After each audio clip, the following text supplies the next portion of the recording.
In this GarageBand Creator Series video, I will be talking to a fellow GarageBand creator who you might say wrote the guide on GarageBand videos. Let's go.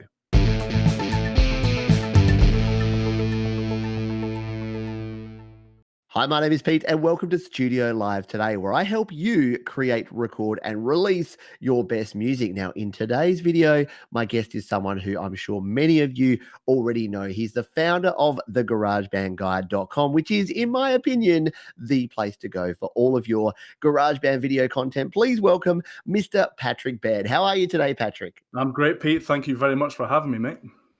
It is an absolute pleasure, mate. I've been a fan of your videos probably before I started using GarageBand, which is a bit weird and creepy. So sorry about that. I started watching it like, this guy knows his stuff and he knows his GarageBand caper, and I need to get involved. So I've got to ask right up front, GarageBand Guide, what actually got this started? What's your GarageBand Guide origin story, and how did you actually think, yes, let's start a website and a YouTube channel all about GarageBand?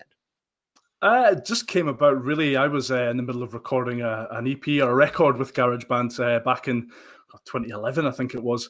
I had no idea what I was doing. So obviously went to YouTube to try and find, some instructional videos. And there was not a lot there. Even online, there was not a lot there kind of tailored specifically to GarageBand. There was only one person who was making YouTube videos at that time that was dealing with GarageBand specifically, and that was Lewin Barringer from GarageBand and Beyond, who's fantastic channel. You should all definitely subscribe. So I was kind of surprised that there wasn't any support for GarageBand users there, really. And I kind of took it upon myself to kind of think, well, hang on, there's maybe a gap in the market here. I kind of know what I'm talking about. Maybe people will be interested to kind of hear my take on it. So it all kind of stemmed from that, really. Wow, that's it's excellent and kind of familiar, because it's a story that I can relate to, because when I came in and started looking for GarageBand iOS videos, it was the same thing. I found a few of your videos. You'd started dabbling, so you started out with the Mac version back 2011, I think you started. Is that right? Around about that time, a long time ago. So I think I registered the website in 2012. Wow. Yeah, so a long time ago. Quite scary to think how long ago. A long time ago, and over that time. Don't we all, mate? Yeah, it's interesting actually, and I'll jump into this because I often ask people what got them into GarageBand, and we've covered a little bit of this, but I've been reading up on your bio. So like everyone should, I jumped over to the GarageBandGuide.com and I checked out everything about Patrick and everything about the site, which you should do as well. And you mentioned in there that what got you into GarageBand, it was actually your, and you've got girlfriend, and then you've crossed that out, you've got fiance, and you've crossed that out, and you've got wife there. So your wife is who got you into GarageBand. You want to tell us a little bit about that? Yeah. I've went back and rewritten that bio 3 times, and every time I've kind of had to score it out: girlfriend, fiance, wife. We'd been living together for about a year, together for a couple of years, sorry. And she just mentioned one day, oh, I have this program on my computer that you can use to record music if you want. And I was kind of, oh, thanks. Now you tell me. So it was, and the computer she had was a Mac. It was an old big chunky iBook G4, huge thing. And it was GarageBand 1, the very first version that she had installed on it. And I was absolutely blown away that this tiny little music studio fit into this computer. It was great. But yeah, it was my wife's fault that this has all started. Yeah, absolutely. Excellent. So when you're sitting in there in your audio cave doing videos, and your family are like, "Dad, come and feed us dinner," you can say, "Well, it's actually your fault, because you introduced me to this. This is your world." I don't, but I'm gonna now, Pete. Yeah, that's a great idea. Very, very cool. So like as I said, the GarageBand Guide, you've got some amazing content over there. What was it that got you into music? So I often ask folks, like, GarageBand's a great thing for music creators, but obviously you've got a musical background, otherwise you wouldn't be creating tutorials and doing all of these how-to and help videos about GarageBand. Tell us a little bit about your music background and what got you into music in the first place. Yeah, so I started classical-ish, I guess. I started playing violin when I was 8 years old. I was absolutely awful, dreadful at it. I think I played it until I was about 13, and I don't think I've ever seen my parents so happy as when I told them that I wanted to quit this thing. Picked up guitar when I was 13, started learning that. Sang in a few kind of middle school, high school bands. Sorry, just kind of cover bands, that type of thing. You know, the kind of thing I mean. And then just kind of bands through my teens, through my 20s as well. And got the chance to join a band that my friends were in my kind of mid-20s to late 20s. Their singer, their frontman had to leave, so they called on me. So it was a good chance. We got to kind of do a little bit of touring around Scotland, around the north of England, and release an album as well. And then when that ended, you know, people have families and jobs, and you know, real life tends to get in the way. When that finished, I kind of struck out on my own and then started releasing music with GarageBand predominantly. Awesome, yeah. And again, it's a familiar story, and I think that's why when we chat, we get on so well, because it's the same sort of thing. You know, you go through this thing where you've got your teens and your 20s and your 30s, and then you sort of hit your 30s, and you start thinking, okay, I love this music stuff, but like you say, you've got a job, you've got a family, and you've got other commitments you have to do. So I think that is why GarageBand is so good. And I know folks that love your channel, because I know plenty of people that are here on Studio Live today also love the GarageBand guide. This is what they can relate to. So, and I think what I try to do, and I know what you try to do on the GarageBand guide, is create tutorials for regular, busy people who just want to get in there, get the information, and create music without having to spend hours and hours learning and doing those sort of things. So that is awesome. Yeah, we've covered a lot of that already. But interestingly, what I often ask people is what's the proudest moment that they've had creating using GarageBand. Now, for you, this could either be a GarageBand song you've created, or maybe your favorite video, or maybe both. Maybe whatever you'd like to select as sort of your proudest moment that you've had with GarageBand. Well, I think kind of creating music with GarageBand. We were going to get to the point where we said GarageBand versus. We'll talk about that a bit later. But yes, your GarageBand. Yes. GarageBand.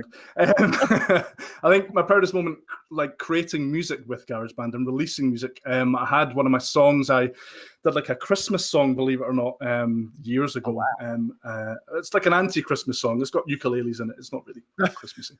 But I released it on a royalty-free basis. It was on SoundCloud, and it was picked up. People were using it in their YouTube videos and stuff like that. But a local guitar dealership, a UK guitar dealership shop called Guitar picked it up and used it in one of their adverts over the Christmas period a couple of years ago. And it was my friend, actually, he works for them down in London. He's a guitar tech for them, messaged me and said, I think the company I work for are using your song in their advert. And I was like, what? And then clicked on the link, and then there was my song playing in the background of guitar trying to make an advert. It was pretty surreal, pretty wild. That is so cool. And of course, you know what my next question is going to be is where can we see and hear this? Because you've just let the cat out of the bag. Yeah. Where can we get that online? Have you got a link to that you can send me? We can put in the description here. Absolutely, yeah. So I released it. My kind of online music making pseudonym is Wiredrawn. You can kind of Google it, or we'll stick a link in the description or the show notes, and people can go and have a look at that if they want to. Yeah, absolutely. Excellent. I know a lot of people that like, watch your tutorials. They probably don't even know about your music and would be very interested to go and check that out as well. So we will definitely put some links down. Check out the description for Wiredrawn, and we can check out Patrick's music there. So now, I wasn't going to have someone on the show here that is a GarageBand expert without asking this question, which is, what is your top tip for creating in GarageBand? Everyone there has their ear to their screens right now and their face pressed against their iPhones or their laptops or whatever, because they want the knowledge and they want Patrick to deliver the knowledge, Mr. GarageBand Guide. What is your number one tip, or tips, if you've got a bunch of them, that you're going to give us about GarageBand?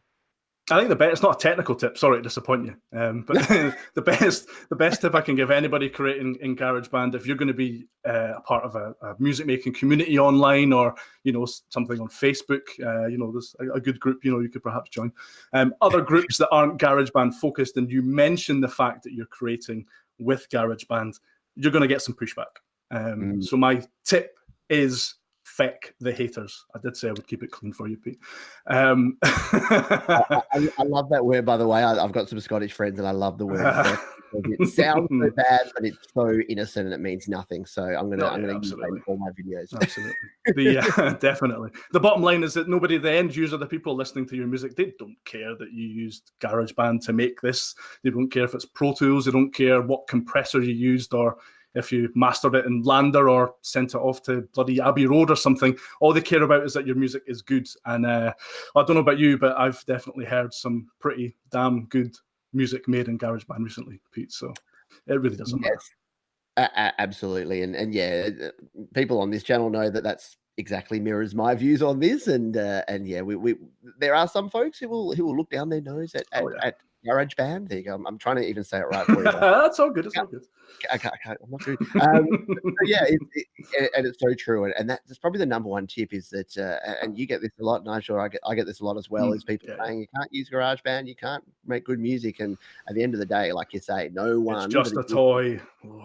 Exactly. It's just a toy. You can't create real music. What are you mastering in GarageBand? Lol, laughing out loud.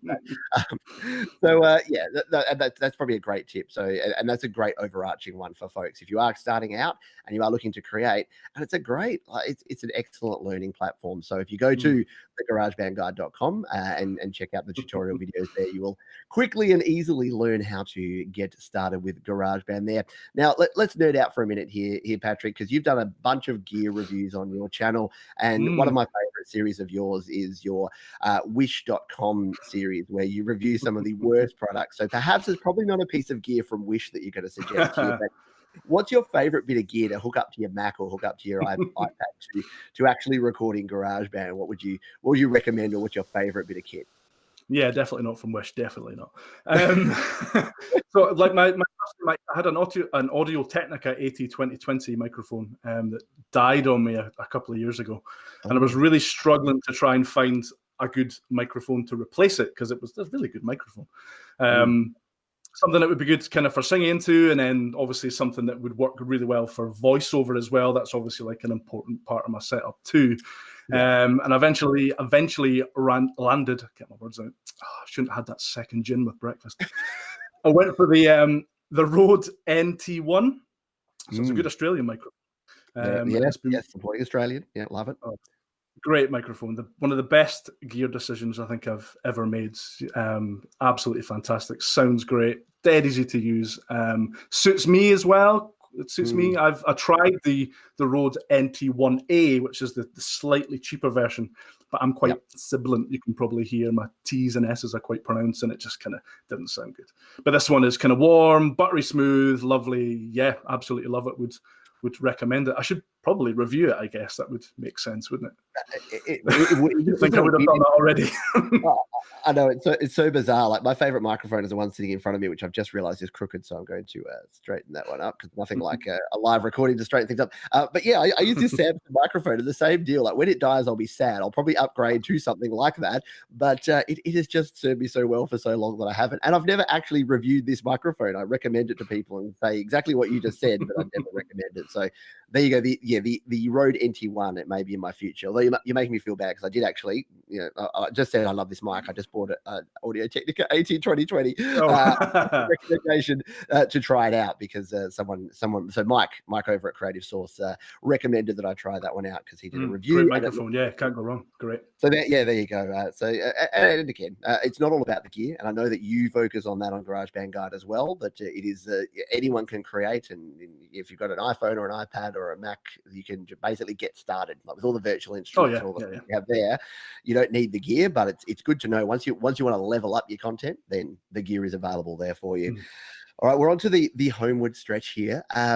You've obviously done a heap of videos, a heap of tutorials over the years. You've been talking GarageBand and music creation for a long time.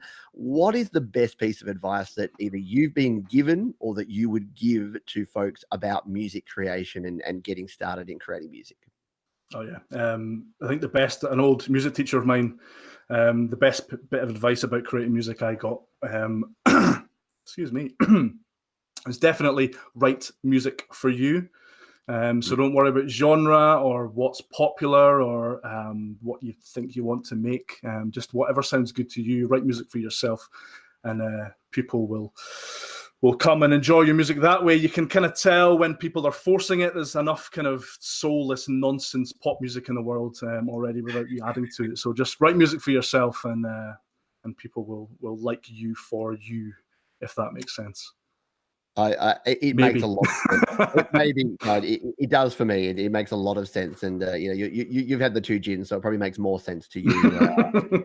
But no, it's that is great advice, and I completely echo that, because I think that, funnily enough, the question I get asked a lot here, we're not even here on Studio Live today, but I see on those same groups that you talk about, is how do I get popular? How do I get famous? How do I get followers? How do I get people to listen to my music? And I think I actually asked the question a while back, is like, do you listen to your own music? And I think that's really important, because if you're creating music that even you don't want to listen to, if you're not doing it for yourself, exactly as you say, then why would you expect other people to listen? If you don't have the passion to create music that you love and you like, then it's gonna show. Like, you can't actually do that. If I go out and create and write and record a rap album, I'm pretty sure people are gonna say, yeah, Pete, that's not your jam. We can tell that you're not a rapper from way back. So excellent. Hit the nail on the head, yeah. I wish I'd said that, Pete.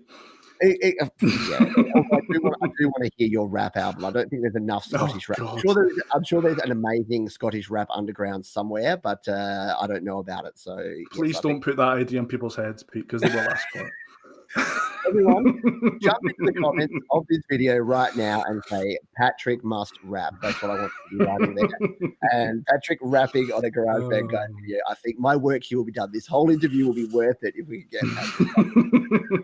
This has been an absolute pleasure, Patrick. As I said, I've been loving your content for longer than I've been using GarageBand, which is very embarrassing, because you shouldn't watch videos about software you don't use, but I now use GarageBand. And eventually, I may even buy a Mac. I know I've been threatening to do that for a while, but if anyone's going to inspire me, it's you to actually get into the Mac scene as well. But for now, I got enough on my hands with iOS. So any final words from you, Patrick? Where can people head to check out all of your good work over there? The GarageBand Guide or the GarageBandGuide.com would be the obvious place. The YouTube channel as well. You can just search for the GarageBand Guide on YouTube. You'll find me there too. That would be the best place to find me. I'm usually there. Excellent. Fantastic. And in fact, as we finish up here, we've got 2 of Patrick's videos are linked right down there below. And in fact, I'm even going to put the GarageBand guide up there in the corner, so you can jump over to there right now. Thank you again to Patrick for being with me here on Studio Live today on our GarageBand Creators Series. If you've got any comments or you want to hear Patrick rap, please drop that in the comments down below. And we'll see you on the next video. Cheers. Cheers, Pete. Thank you.